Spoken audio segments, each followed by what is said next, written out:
Students, उम्मीद करता हूँ आप सब खैरियत से होंगे। स्टूडेंट्स, चैलेंज 100 कैलकुलस इंटीग्रल्स का चल रहा है, जिसका हम लोग प्रॉब्लम नंबर 6 पे पहुंच चुके हैं। 5 प्रॉब्लम हम लोग सॉल्व कर चुके हैं, उसकी वीडियो अपलोड कर चुके हो फेसबुक और यूट्यूब के ऊपर। आप लोग फेसबुक के ऊपर भी देख सकते हो और यूट्यूब के ऊपर भी देख सकते हैं। यूट्यूब पे फायदा ये होगा कि पूरी प्लेलिस्ट बनी हुई, उस प्लेलिस्ट के अंदर 100 इंटीग्रल सॉल्व है। और अगर आप सिर्फ इंटीग्रेशन की जानकारी चाहते हैं कि इंटीग्रेशन का मतलब क्या है, इसकी हिस्ट्री क्या है, तो मैं इसके ऊपर वीडियो बना चुका हूं, आप वो भी देख लीजिएगा। ठीक हो गया।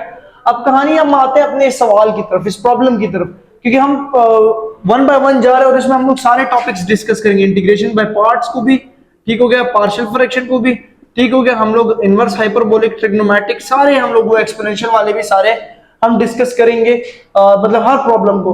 तो आप लोगों ने प्लेलिस्ट लाजमी फॉलो करनी है। ठीक है। अब इस क्वेश्चन की तरफ आते हैं। देखिए, इस प्रॉब्लम के अंदर भी हमारे पास सबसे पहली चीज के ऊपर पावर यूज होगी। अब ऊपर पावर हो तो हमारे पास रूल, अभी तक हम जो रूल पढ़ रहे हैं वो हम लोग रूल क्या पढ़ रहे हैं जी, हम पढ़ रहे हैं कि अगर इंटीग्रेशन है और एक फंक्शन है और उसकी फंक्शन में कुछ है लेकिन साथ ही आगे उसकी फंक्शन का डेरिवेटिव मौजूद है, सो हम क्या लिख सकते हैं, फंक्शन की पावर में एक ऐड कर देंगे और वही पावर नीचे लिख देंगे और प्लस कांस्टेंट का साइन। लेकिन अगर यहाँ पे देखा जाए तो हमारे पास फंक्शन है, ये पूरा फंक्शन है, इसका डेरिवेटिव आगे है ही नहीं, और यहाँ पे x इज ग्रेटर देन 0 होना चाहिए, क्योंकि अगर 1 divided by under root x जो है वो 0 हो जाए, मतलब 1/0, तो ये इंफिनिटी की तरफ बात चली जाए, तो इसलिए x इज ग्रेटर देन 0 अगर वो सिंप्लीफिकेशन की तरफ है।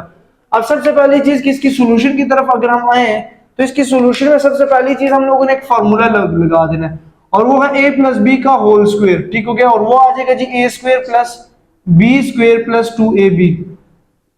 ठीक है।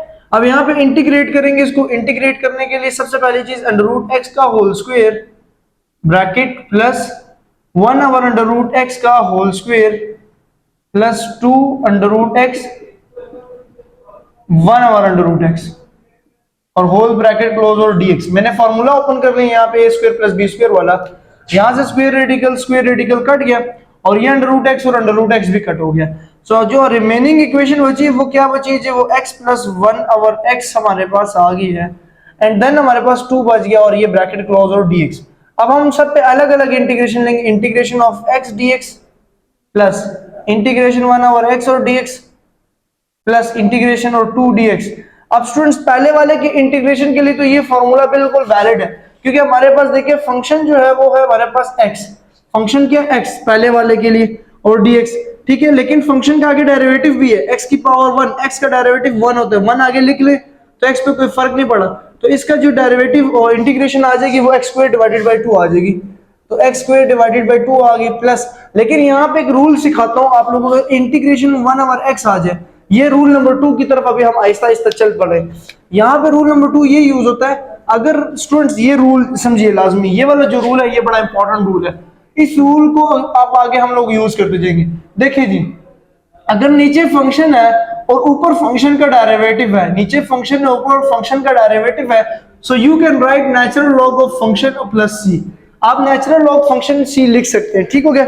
यहाँ पे हमारे पास जो इक्वेशन के अंदर भी यूज होगा वो नेचुरल लॉग यूज होगा। ठीक हो गया। क्या है जी, दोबारा बताता हूँ कि अगर नीचे फंक्शन है, नीचे क्या है, फंक्शन है, ऊपर फंक्शन का डेरिवेटिव है, तो हम उसका क्या करेंगे जी, हम नेचुरल लॉग एक्स, हम नेचुरल लॉग एफ एक्स लिख लेंगे।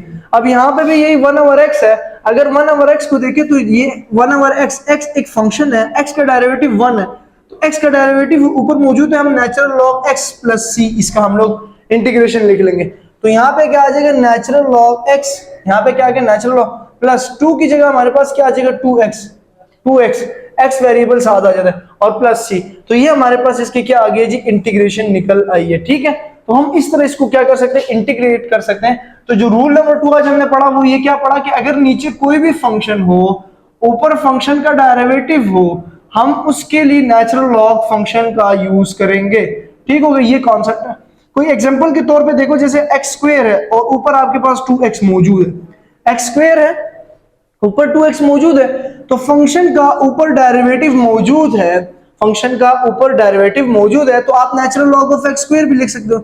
ये तो वैसे भी x x से कट जाएगा और वो तो इजीली सॉल्व होता है, लेकिन नीचे फंक्शन और ऊपर फंक्शन का डेरिवेटिव मौजूद हो तो आप रूल ये, तो 2 रूल बड़े इंपॉर्टेंट है। एक रूल ये वाला हम लोगों ने पढ़ा, ये वाला रूल, ठीक है, ये रूल आप लोगों ने, और एक ये रूल हम लोगों ने पढ़ा कि नीचे फंक्शन ऊपर फंक्शन का डेरिवेटिव। ठीक हो गया। तो आई होप आप लोगों ने प्रॉब्लम 6 को समझ लिया होगा। अब प्रॉब्लम नंबर 7 नेक्स्ट वीडियो के अंदर 100 प्रॉब्लम सॉल्व करेंगे। आप लोगों ने चैनल सब्सक्राइब कर लेना फॉर मोर वीडियोस के लिए। शुक्रिया, अल्लाह हाफिज।